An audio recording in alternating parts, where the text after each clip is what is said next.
In today's news, information on Florida A&M's presidential search, why the lieutenant governor has resigned, and what may prevent high school students from graduating. This and more coming up on News 20 at 11.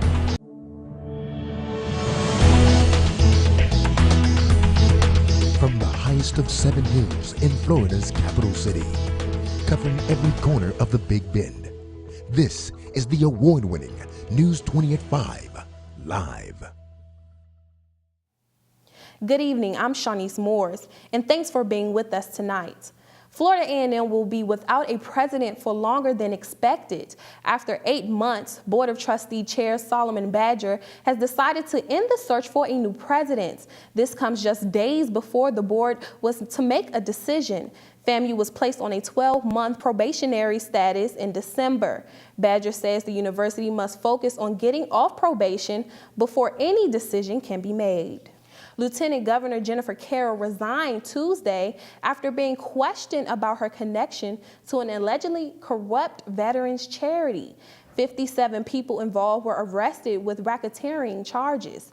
Carroll advertised and consulted for allied veterans of the world while serving for the Florida House of Representatives. What we're going to do is make sure that the inaccuracies that's in the statement from the accuser is that we're going to push back on that. My attorney is going to speak to that and let individuals know that, as we stated, it's lies. And the individual is facing felony charges with up to 5 years imprisonment, and she's just grasping at straws right now. Officials have not yet confirmed whether Carroll will face criminal charges in connection with the case. Well, it looks like Florida students don't just have the FCAT to look forward to anymore. Evan Miles tells us more. As the spring approaches, high school students prepare to graduate, but not before taking yet another test. Florida students are being encouraged to reach a new standard of college readiness through end-of-course exams. According to the Florida Department of Education, passing each end-of-course exam is now a graduation requirement. Director of Accountability and Policy Research, Jane Fletcher, explains why students' grades rely so heavily on passing scores. This year for geometry and for biology, it counted for 30% of the students' grade, and that is to at the end of the class, the classes all have a final exam, and this is sort of like that. While policymakers push to set a higher bar, others are concerned with students failing one or more of the exams. Tests administered this summer yielded poor results, with only 54% passing.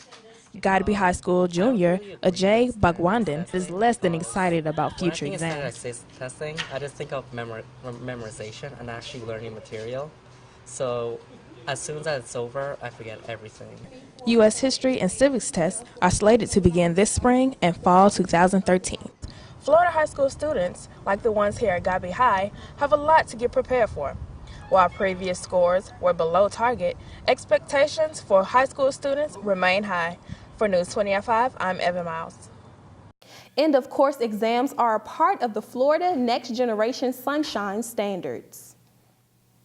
A plane crash in Fort Lauderdale parking lot has taken the lives of all 3 people on board. The 2-engine plane crashed late Friday afternoon, soon after departing Fort Lauderdale Executive Airport.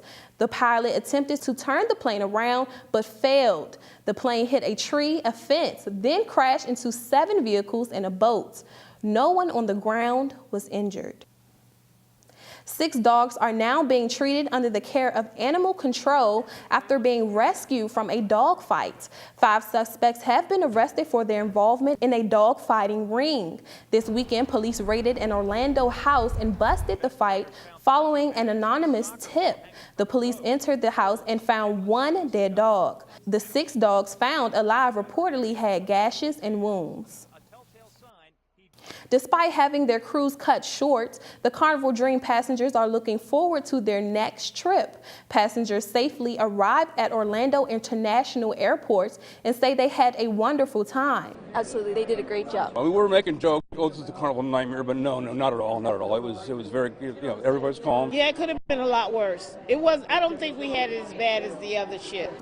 The ship suffered complications with its generator and docked at St. Martin, where passengers were flown home. This wasn't the first mishap to occur with the cruise ship line. Last month, the Carnival Triumph left 4,200 people stranded for 5 days without working toilets or power. Carnival provided Dream guests with 3 days compensation and 50% off any cruise. When we return, we'll tell you more about yet another plane crash. Also find out who President Obama has in mind for the new Secretary of Labor. Stay tuned for more news 20 at 11.